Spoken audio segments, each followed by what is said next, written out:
Is up, sports fan? Good evening here on the South Florida Tribune. I'm your host, as always, Steven Rychel, and this is another episode of The Real and the Rare.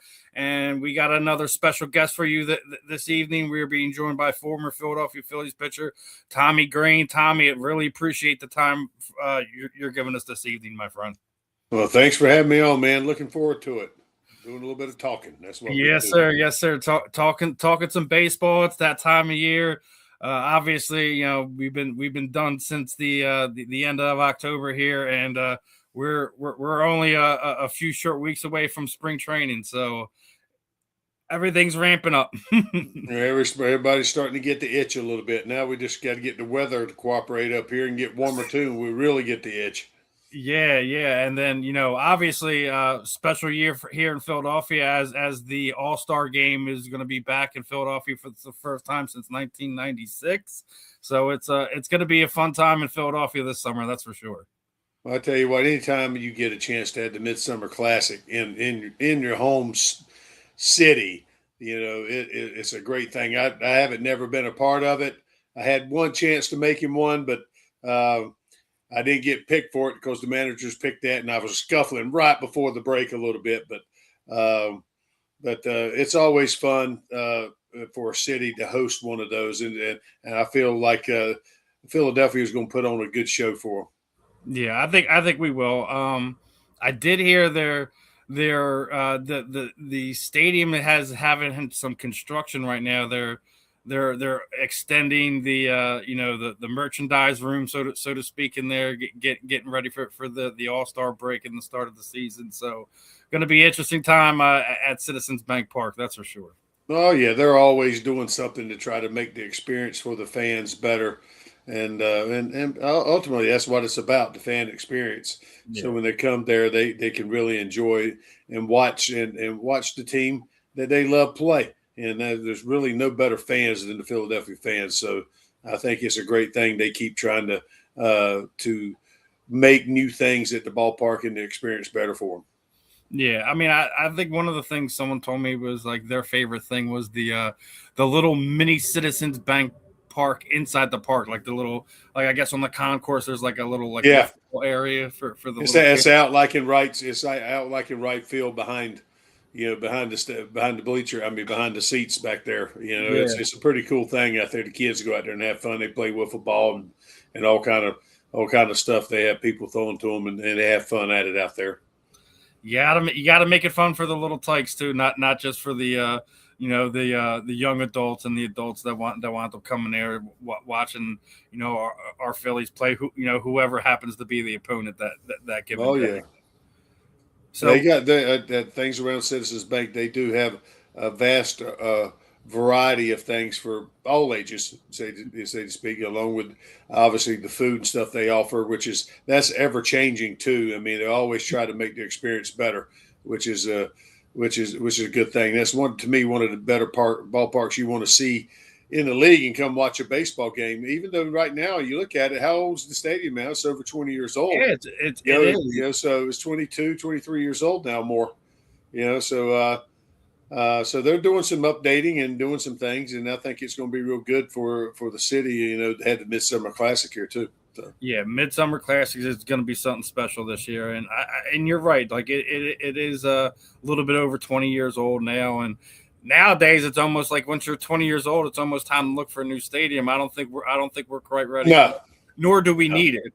No, that's one of the better places you can watch a ball game in. So I think it's fan friendly. There's really not a bad seat in the house, really. You're right there on top of the action, and so it's a pretty good thing. I love the picture you got in the background. That was my old joint. Yes, sir. So, I had to put the vet in the background. To.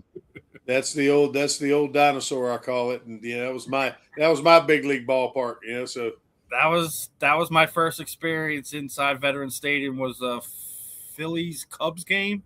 I think it was like 91. I think it was. Yeah. So it was. Second game in that park. I was lucky enough to go to the Eagles Lions playoff game in 95, 96 it was. So, yeah. Yeah, it was a fun stadium to be in, but nothing's like the new age stuff that both is going at Citizens Bank Park and Lincoln Financial Field. But the Vet Yeah. was a special place, at least for me, because when you get your first few games there when you're a young kid, it's always gonna have a place in your heart. Yeah. I mean, now what about you? Like, obviously we're talking about our love for the parks here in Philadelphia. Where are some parks outside of Philadelphia that you enjoyed pitching? You wouldn't mind enjoying as a fan, like with all the upgraded parks that everyone all these teams have. What stadium really stands out to you? well, I mean, it's hard now. I mean, because I haven't been to any of the new stadiums, other than I did. I mean, go up to the new Yankee Stadium they got this past summer. Is the first time I've been to, other than to Toronto and Baltimore, were the only American League ballparks I'd ever been to. Back at from when I played until present. I'd never been to, well, I can't say I was in Tampa Bay one time too. I can't at the old dome there, but you're not missing nothing with that place. But I'm trying to think. You can't beat, to me. I mean, the experience Wrigley Field. I got to experience it from a player standpoint. It's always a wonderful thing to see where the game sort of where it comes from. From years and years past until today, and it's still one of the best places to go to watch a baseball game and to feel the baseball. You feel baseball there. I mean, it's like it should be played. Especially during the day game there, which is, it was the way it was played for how many decades there. So it's the old Dodger Stadium. I mean, that's still around, from when I played, and some of the new stadiums. I mean, what would I like to go? None of them big enough anymore. It seems like now, as a pitcher, you want to find the biggest one. People ask me, what park would you like to pitch in? I was like, Yellowstone. It's bigger. I mean, it's that type of thing for me. But man. Well, Toronto's still there. I didn't ever pitch in Toronto though during the World Series. Almost. People don't know I was almost in that game right there, Game 6 there at the end. Me and Mitch were up together in the ninth, and they sent me down when Larry got the last out in the 8th. So, God, I mean, what ballpark would I like to watch a game in? I mean, in the way I looked at it, it was sort of as a player. Any big league ballpark I like going into. It's a big league ballpark. You're watching a big league game. Yeah. I'm there to watch the game. Unless you go to Arizona where they got. I'm there to go to the game, not the concession stand. You know what I mean? Type thing. Well, like I said, Arizona has the pool, so. Well, I have been there. I think back at it, I have been back there, and I mean, I'm not going. Like I said, I'm going there to watch a game, not go to do the other crap. You know what I mean? Because I'm more of the purist. When I go to a baseball game, if I'm going to a baseball game, right? I'm going to watch it. So keep up with it. Do got a question from the chat. They want to know, who's your favorite NFL team? Oh, well, I live in Philly now, so I do pull for the Eagles. Now I've been up here for a right good while now. But my favorite team of all time. And you got to know, I grew up in North Carolina, so we didn't grow up around big major sports, other than ACC basketball. That was huge back when I come up. I had a bunch of friends. I had a bunch of fans that were Cowboy fans, a bunch of friends that were Cowboy fans, and Redskins fans. So I went against all those guys, and I went defense, and I was either going to go black and silver or black and gold. So I ended up going black and gold. So I've been a Pittsburgh fan since I was like 7, 8 years old. So, I was a big Terry Bradshaw, all the guys back, Jack Ham, Lambert, all the guys back. Mean Joe Green was my, because he spelled his name like me. That was the swing. That was the swing vote when I saw his name. So that Mean Joe he was the cleaner. He was the guy to come in and save the day, made me a Steeler guy. So I pull for the Steelers. The only time I pull for the Steelers, I'm not diehard crazy, but I pull for the Steelers ever since I was young, and I've stuck with them. But I pull for the Eagles. I live here now, and they're It's NFC, AFC, and if they were to play each other, I'm pulling for the Steelers. I've always been a Steeler. I'm going to stay there, but I do pull for both. So, ain't nothing wrong with that. And our listeners are Cowboys fans, so well, we can all sorry for you in that one, my friend. Hey, you see, you know what? I mean, it was hard for me. It's just like being a baseball fan. I didn't ever have a favorite team in baseball, so I had favorite guys, because me and my dad grew up. Not my dad grew up, but I grew up watching Sunday afternoon baseball, baseball game of the week, So, and if it was nice outside, I was outside playing and doing, whatever it was. So I didn't ever really watch a lot except when the weather was bad. And in the games we did watch, me and my dad and stuff, it was always seemed to be like the Yankees and somebody, or the Pittsburgh Pirates and somebody, or Cincinnati Reds and somebody. You get to see Nolan Ryan pitch sometimes out west, and then you see lefty pitch matchup, and then you saw a lot of the Yankees with Ron Guidry and Catfish Hunter and and stuff like that. So I grew up having favorite guys as less than team, because I didn't grow up around it. So the only favorite team, other than college, I was a Carolina basketball fan, but not a college football fan. I didn't have a favorite team in college football. Baseball, I didn't have a favorite team. Football was the only favorite team in the NFL I had, to say to speak. So. No, nothing wrong with that, my friend. Nothing wrong with that. Now, obviously, we talk ballparks. Who are some of the guys that you like to pitch against, you like to play against? It didn't matter. You always want to play against the guys. You consider the top echelon guys, the most consistent guys, because you want to go against those type of guys and see if you can get them out. That type of thing. It's always fun. Facing the Gwynns and the Bonzes and stuff back when I come up, and then you get to see the young guys coming up there. It ends up being basically Hall of Famers like Chipper Jones. You get to see the beginning of his career, a little bit. And so it's, you think about those guys, it's always enjoy facing a big league player. It doesn't matter. Every day in the big leagues to me was a grateful day. You look forward to it. To competing against the best, because every organization is trying to put a quality in the best lineup they can put up out there that year, and some years are better than others because you got injuries you're dealing with, or you might not. It could be a little bit, at least back in the other days, a payroll constraint, that you just don't have the money to do stuff, and you making do with what you have. But think about being a big league a team. Anybody can be beaten on a given day. Pitching rules, and if the pitchers get hot and they're commanding what they do, you can be a long day for the offensive side. So we've come to know that, and the key to the offense is hitting the pitcher's mistakes. So if a pitcher's not on, we got a chance to do some stuff. If the pitcher's locating and keeping you off balance and stuff like that, and you might get one pitch that you can do something with, you won't see it again. So it's about capitalization on mistakes. When a pitcher's going through, he's going on a good roll, he doesn't seem to make those mistakes. So that's the key. So it's you want to face a guy at their best, so it gives you a little bit of a benchmark to where you're at a little bit.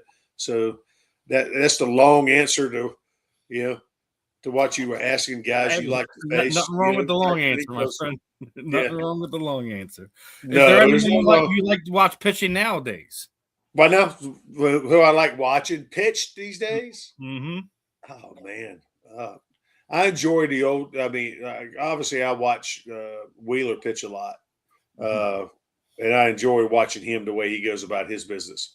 Obviously he commands and doesn't change speeds, and the commanding of the baseball is huge, because you hear today it's about spin rate and velocity and stuff like that, and it's great. All you see is the numbers on the screen, and it's built for the fans to see and have something to talk about. I think that's me personally. It's great to have power and great to do that, but if you can't command that power and use it to your advantage, what good is it going to do you? So if you're making mistakes with it all the time or can't throw strikes with it or you're missing over the middle of the plate with it all the time or walking a lot of guys, it's a recipe for disaster. So I like to see a well-pitched game, a well-played defense-played game where one swing of the bat, makes a difference. And I think that's the typical pitcher likes to see that. But I do with the state of the game today. What I like to say, I do miss National League Baseball. I miss the pitcher hitting. I miss the manager having to manage and make a call when to take a pitcher out, and stuff like that. It means more now because at least it meant more then than it does now because you have the DH and sometimes you sacrifice having that out on the offense because of how the pitcher's pitching on the mound. So it's exactly. Yeah, it does. The pitcher could be rolling. Now it also pitchers. I mean, people say, "Oh, pitchers can't hit." I wanted the people to think I couldn't hit. Yeah. So I mean, because the pitcher that can handle the bat and do things, it can win. It can help the ball club out immensely. I'm not talking about hitting home runs or it's great to hit a base hit and stuff. I'm just talking about moving runners. Yeah. Being able to put down a bunt. Get a bunt down. Take pride in the little things. How many times you see guys bunt these days? Yeah. It's a lost art. It's a lost art. So, I mean, the little things of moving runners and stuff like that, it's everything's geared to more one swing of the bat makes a difference type thing. Yeah. So, I mean, it's real less than manufacturing more runs. Now, there's some teams that are out there pretty good at it right now. They're playing a little bit of the small ball, which is a little bit. Milwaukee was like that a little bit. They hurt a lot of people with that scrappy type play they did this past year. And also Toronto got to where they were at by doing that type of stuff. So they surprised a lot of people last year.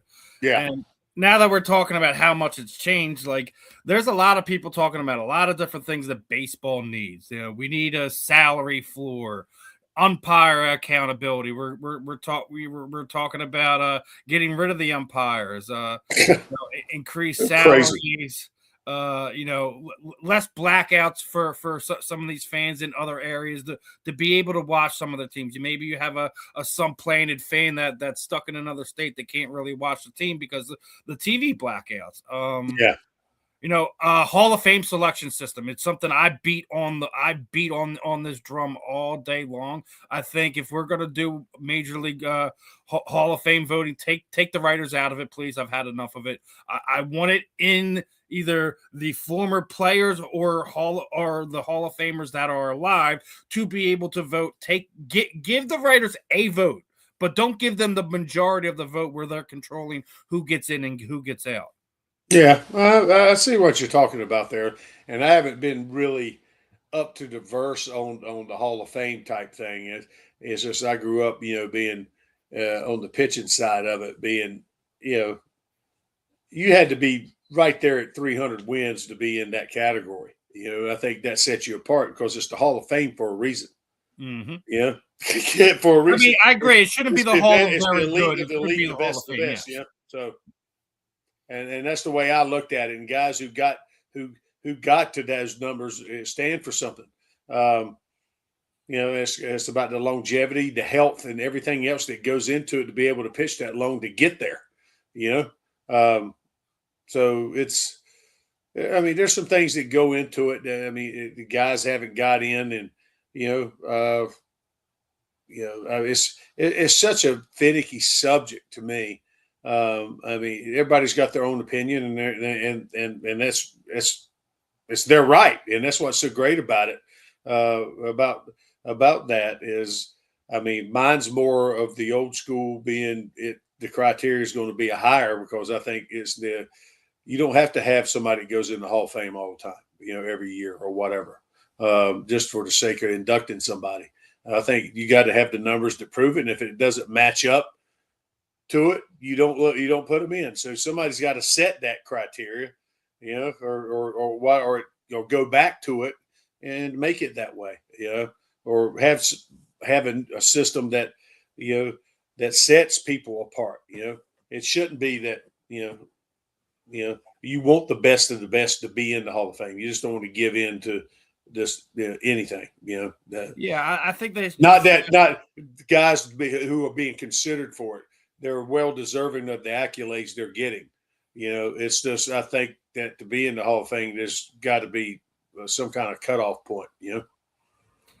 Yeah, I think, like I said, I just think there needs to be a better system than the one we have in place. I feel like there's more than a handful of guys that probably should have got in a while ago. I mean, we're watching, guys like Dale Murphy and Don Mattingly this past year. And, I feel like both of those guys have cases of their own to sit there and say they should be Hall of Famers, but to not even be in the conversation. And then there's some of the current era guys like was the guy down, Andrew Jones down there in Atlanta. I felt like he had a good enough career where he probably should have got in. So like those guys that I feel they have the cases, but for whatever reason they're not being voted on properly. For well, I mean, you look at you got guys who are voting. I mean, how much it comes at are you looking at just the numbers, or how much does the intangibles of the person? Are they liked? How are they with the media? Were they, type things? Is that coming into play? You don't know. I mean, I don't think about it like that. Because I didn't play long enough and wasn't healthy enough to even, do anything. But I know I look at things. I think you need to be. I think to be a Hall of Famer, you got to first of all play like one, and have the numbers to go in. And I think you need to represent the city and the organizations you play for in a respectable manner and an upstanding manner too. I think that's just me. That's being my human being part of it. It stands for something too. So I think looking at some of the stuff, I'm hoping that at some point in time in the next few years we see guys like Chase Utley get in here in Philadelphia. I think he follows those standards me and you were just talking about right there. Representing the team in a certain manner, playing the game in a certain manner. And I think, especially when you have someone like Jeff Kent just get in, I think they have similar type numbers, similar type careers where you could sit there and say, like, Chase should be in at some point in time over the next handful of years.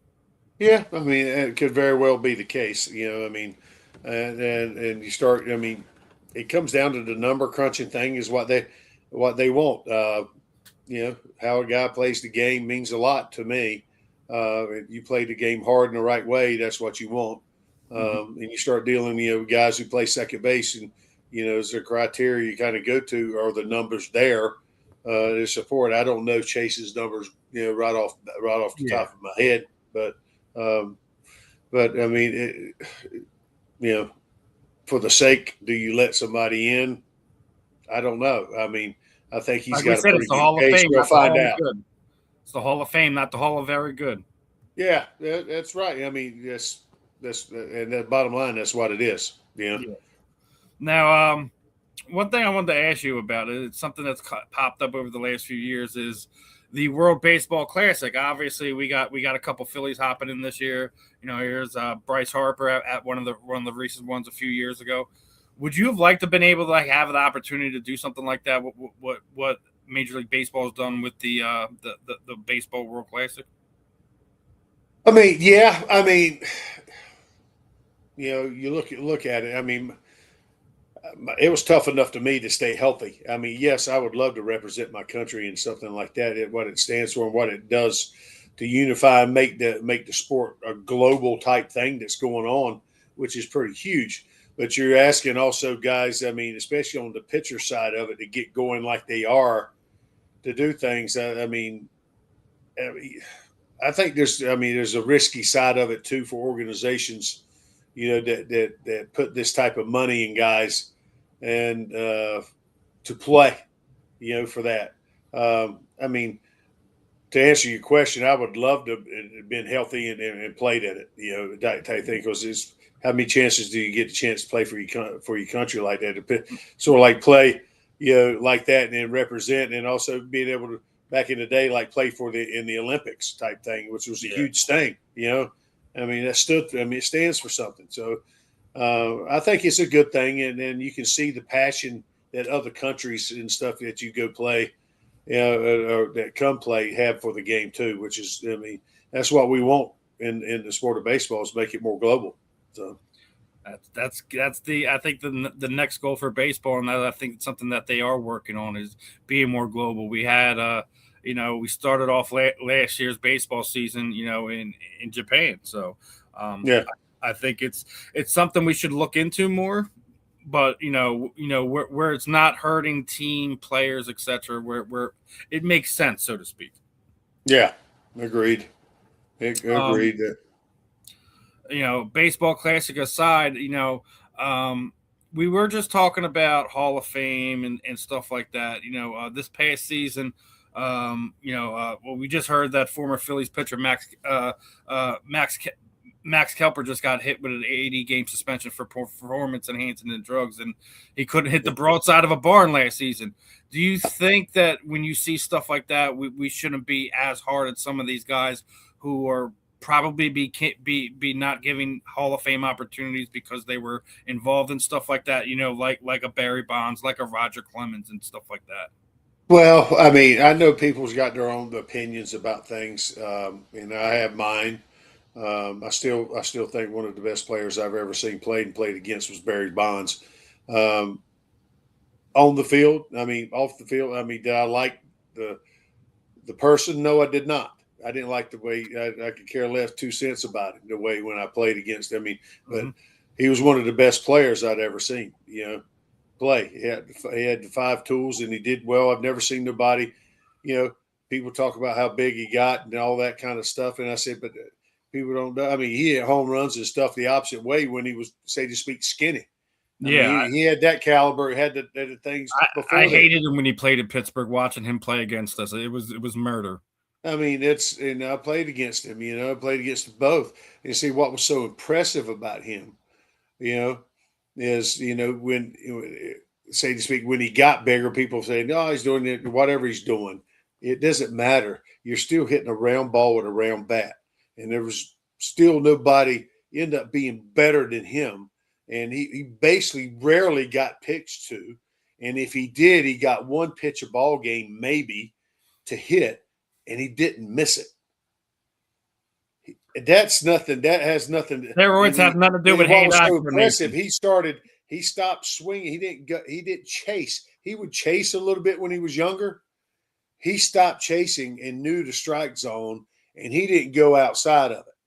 Really, he took the walk. He took the whatever. But when he got a pitch, he did damage. I'm not talking just hitting home runs. I'm talking he barreled it. He hit it on the label. On the meat part of the bat. He didn't hit it off the label, the bat, the end of the bat. He had so much his bat control because he was, he was willing to choke up and feel the head of that bat, and he dare you to come in there, and he got on the dish, and he basically did damage. I mean, as much as I disliked some of the things about how he went about his business, and he's one of the guys that probably, got the dancing around in the box after he hits a home run and got going, got that stuff going back in the day, much as we hate that stuff, there was nobody better at it than him at centering the baseball on the bat.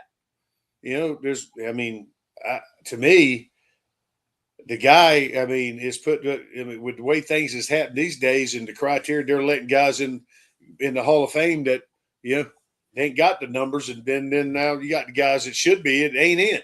You got the numbers. Yeah. So I still think he's still one of the hardest thing to do is hitting a round ball with a round bat. And I don't care what you do. You have to work at it to do it. And it is what it is. Because he was doing it before he got bigger and after he got bigger. It didn't matter. The only thing he changed was stop chasing.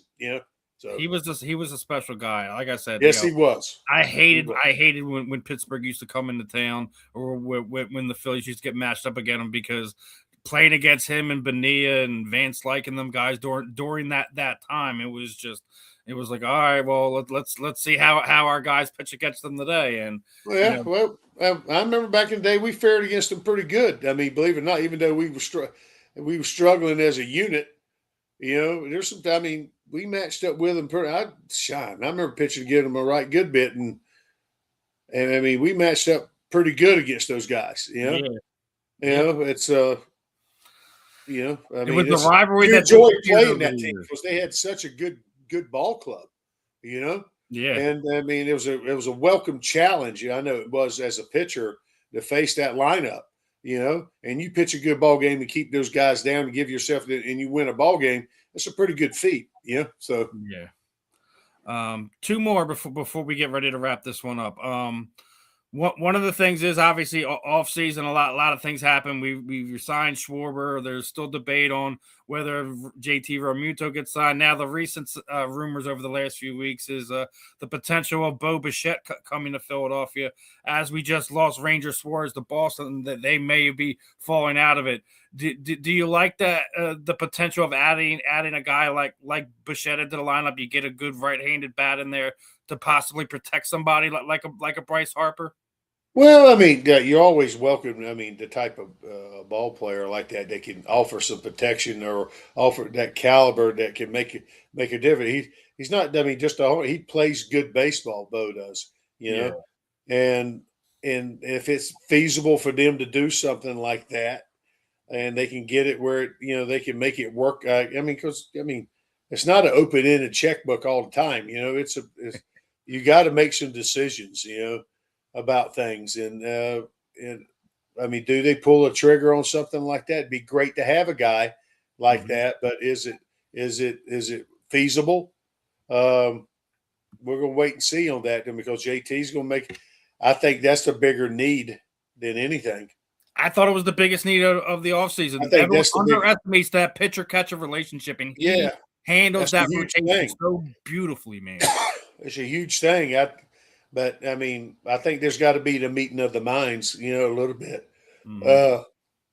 Is where does JT want to play? This is probably at the tail end of his career. He's a great in shape catcher that still can move in a little bit. But we've been, and what people, are we upset we haven't been further in the playoffs the last couple of years or whatever? Yeah, but we're in the playoffs. We're winning ball club. But now it's about that hump. And the way the playoff system is set up these days, you can be beaten on any given series. You face a couple hot pitchers in a series, they can put you to sleep. And that's exactly what happened with the Dodgers last year. You face good pitching, they get hot, and you're facing the 1-2s, it seems like every night. You're in for a long night, and it makes a difference. You can't afford to give – to make any mistakes, and you end up coming up short. And that's what happens in this type of system, I think, because there's other teams that get in the playoffs and they can knock you off because pitching rules, and if pitching gets hot, you can be in trouble. Yeah, you can be. Got another question from the chat here. They wanted to know, Tommy, how much of a dump was Veteran Stadium's underbelly? I mean, obviously, the thing is known about a lot of things are known about Veteran Stadium. So let's put Tommy's take on this one. Well, I tell you what, let's put it this way: you never knew what you were going to see underneath that stadium. There was all kind of things crawling around that friggin' joint. It was back in the day. So. You sort of sometimes you wanted to make sure you were walking out of the clubhouse and up in a ramp and stuff with a one of your teammates and not by yourself. You didn't want to get caught by anything. So what? The rats were you that never big? Knew. Were the rats that big, or was other things to worry about? If it was a rat or not. If it was a rat, it was the biggest daggone thing I'd ever seen. Well. One last one before we get ready to wrap this one up. Obviously, I'm sure this is the one you get all the time. You're one of the few pitchers that was able to pitch a no-hitter for this team. How special of a night it was for you for that one? Obviously, you've talked about not being able to be healthy throughout your career. You weren't able to kind of have as long as careers you have. How much has to go right in situations like that? We were already talking about you need the bats, you need the defense, and you also need to control your pitchers. What was the perfect storm that was made that happen for you that night? I mean, first of all, I don't remember really there wasn't a diving play or anything. There was, they tried to bunt a couple times, but we were playing in for it, so it didn't make a difference. Once it started getting deeper in the game, like the fifth, sixth inning, when you had to get up here, they start trying to do things, especially top of that lineup with DeShields and Grissom and stuff. They, with speed, they're trying to get on it anyway and break that up. You know what I mean? Other than me walking a ton of guys, there really wasn't a tough play made, having to be made. It was, more routine fly balls. One, Ron Hassey probably hit the hardest ball. It was, and I got in on him a little bit, and it was like a one hopper to Wally Backman at second, just right at him though. But besides that, I don't really remember any tough plays, and the things that had to go right went right. As far as that being that on that side of it, and and obviously we got a run in the first, and and it was a 1-0 game to the ninth until we scored another one, and and then I was able to go 1, 2, 3 in the ninth, and people know probably have heard the stories now, but when I was with the Braves, I'd been in that situation, A-ball, AA, AAA. I had 3 no-hitters in the ninth inning with 2 outs and 2 strikes, and lost all 3 of them. The base hits, And so I'd been to the end in pro baseball, but not in the big leagues like that. So I made sure, I thought when I was walking up the back of the mound to face Wallach, I thought of Leo Mazzoni, my pitching coach with the Braves back in the day, because after the AAA one I did, he was like, when you going to finish one of these bleeping things off, So you know how Leo was, a little Tasmanian devil looking like Yosemite Sam, I used to call him sometimes. But he and I thought about Leo. I thought about it. I said, this one's for you, you little bleeping guy. And I said, and I thought that thought. I said, I'm not going 2 strikes on this guy unless he fouls off 2 pitches. And I said, let's go right at it. And, he hit a ground ball right back to me. So it ended the way it should have ended, I think. I mean, I wasn't trying to nitpick or trying not to get hit. I said, hey, we're going it's going to happen or it's not, type thing. So it ended perfect in that case. That people also always tell this. They ask me, obviously that's your best game, that you take pride in. I said, yeah, I take pride into it. I said, I really take pride into. 5 days later, I faced the same ball club and played them in the vet. Faced the same lineup, and I threw a 3-hit shutout and didn't walk anybody. And they got 4 more looks at me and didn't do anything, really. So that game meant a lot in a validation game. When you face a pretty good lineup, you look who was on that team, pretty good talented lineup, young guys and veteran guys, and you hold those guys to 3 hits in 18 innings. I'll take that. It's people underestimate. I still think baseball is one of the toughest professional sports to play because it is not an easy thing to hit a baseball. That's why a lot of guys wind up going and playing football, going to play these other sports because there's no guarantees that you're going to be a star in the show. So it's I mean, that's the thing about sports in general, though. I mean, ain't no guarantees about nothing. You still got to go out there and play it. You can have the best team on paper. Don't matter, man. You got to go out there and play the game. And things can happen during the course of a game. You could have the highest payroll and, say to speak, the best athletes on the field, but if a guy on the opposite side could be a young guy with good stuff locks in, you can be in trouble. He can take those guys down. Chop them down. One last one, and then we'll say our goodbyes. Are you a fan of the ABS system that they're trying to implement with the umpiring, trying to get a more specific thing on the strike zone where you're having less human error, or are you an old school guy? You like having ump behind there? I like having umps back there.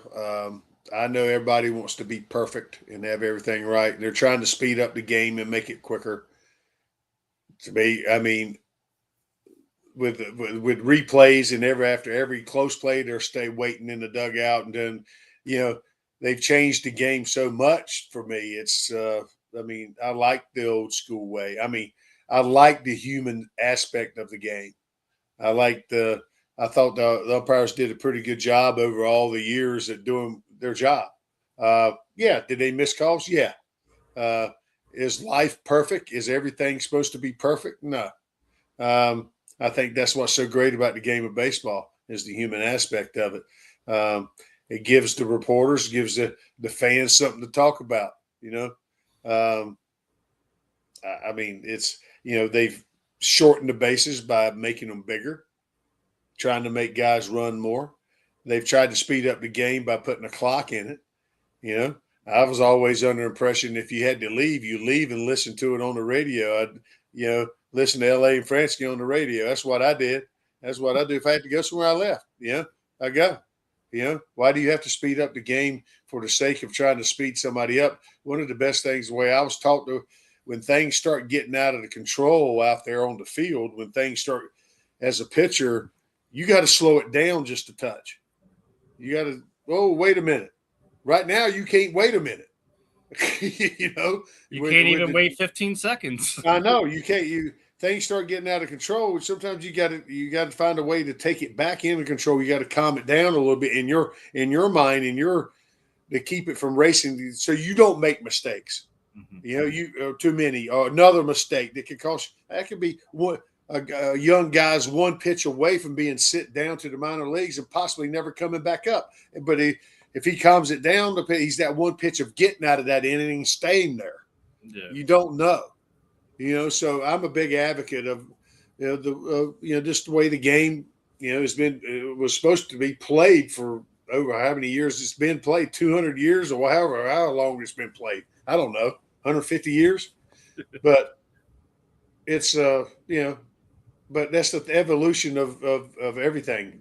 Life is about change. And it's about adjustments. So we're having to make adjustments. Even those old school guys, so to speak, we're having to come to grips with times changing and stuff like that.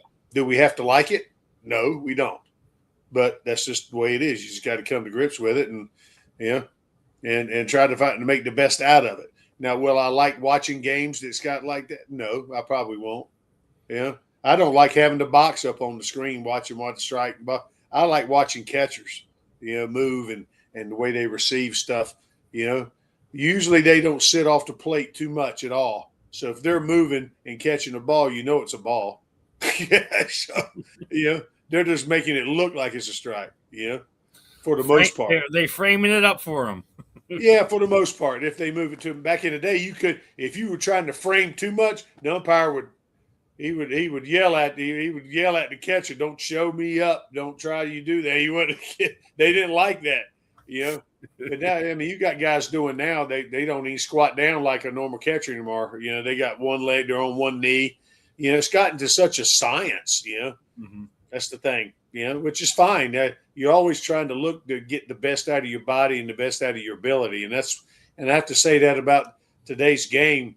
With the science they got in it, they're doing that. They're getting the best out of the guys, which I think you use the tools of technology to help, but it's not the end all be all. The analytics side of it, the numbers, it's not. It all comes down to what you got down in the pit of your stomach too. That makes the intangibles of the guy. Does a guy tend to get people out or don't you? Or is he just throw hard with spin rate and not throw strikes and tend to miss out over the plate and can't get nobody out? Yeah, I'd rather have a guy that's got a knack for getting somebody out. So that's just me.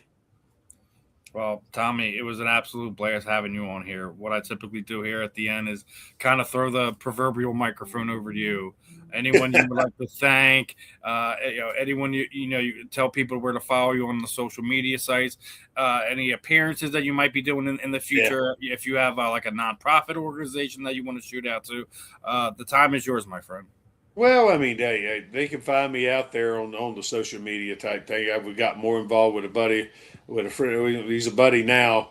My wife really got me involved with Justin Brown, who's got me out more on Facebook, more on the social media sites. You can look me up on, and you'll find me because I'm out there. I'm always out in the community trying to do something to make make a difference in our community and really the youth of the Philadelphia region and area is and out in the community. And that's what I think I have to hand it back out to the Phillies all over the years that got me involved and being out in the community more from the start with them when I played and to help make a difference in a young person's life.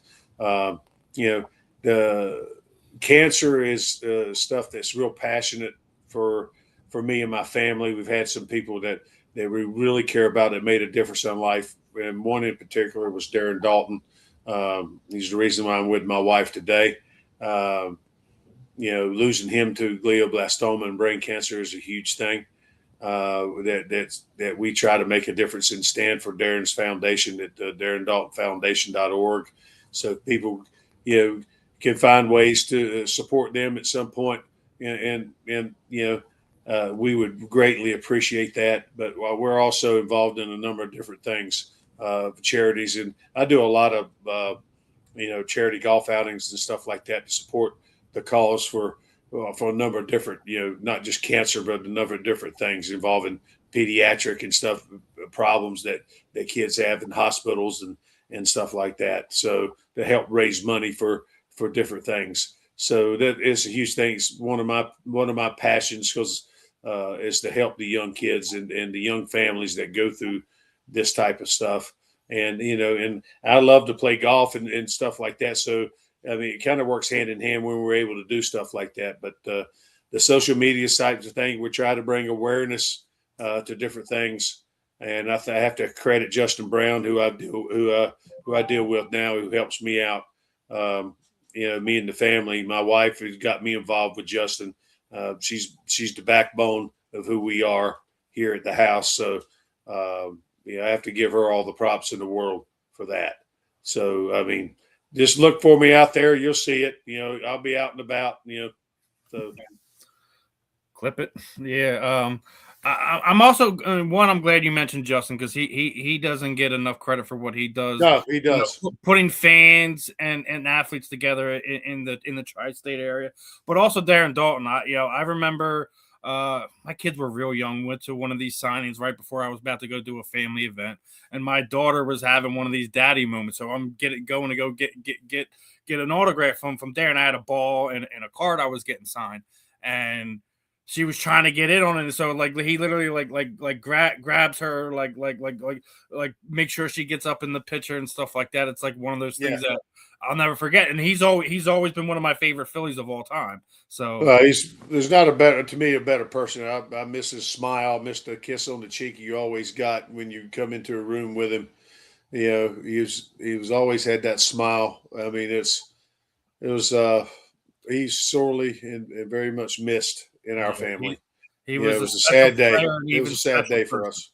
He was a rare one, as we're wrapping up the real and the rare. Couldn't end it on a better note talking about Darren Dalton with Tommy Greene here. Tommy, appreciate the time, my friend. Hopefully we do it again sometime during the season. Talk a little bit more baseball. Hopefully we can get you on here a few more times. Other than that, Tommy, it was an absolute pleasure having you on here tonight, and enjoy the rest of your evening, and we'll catch up, my friend. All right, Steve, appreciate it, man. Thanks for having me. Likewise.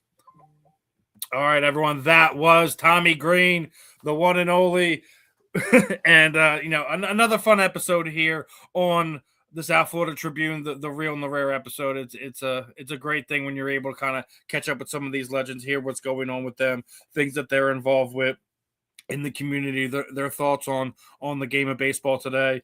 Other than that should put an end to this episode. Another great one in the book again, guys. If you're not already locked in, please make sure you head over to the YouTube channel. We got the QR code up there in the top. Hit that like, hit that subscribe button, smash that notification bell so you don't miss any of our upcoming program. Scott and the crew are going to be on at the top of the hour with some more great content. Again, we're going to keep pumping out the interviews. We got 2 more big combat sports interviews coming out this week. So other than that, I'm Steve. This was another episode of The Real and the Rare, and we will catch you guys Saturday. Peace out.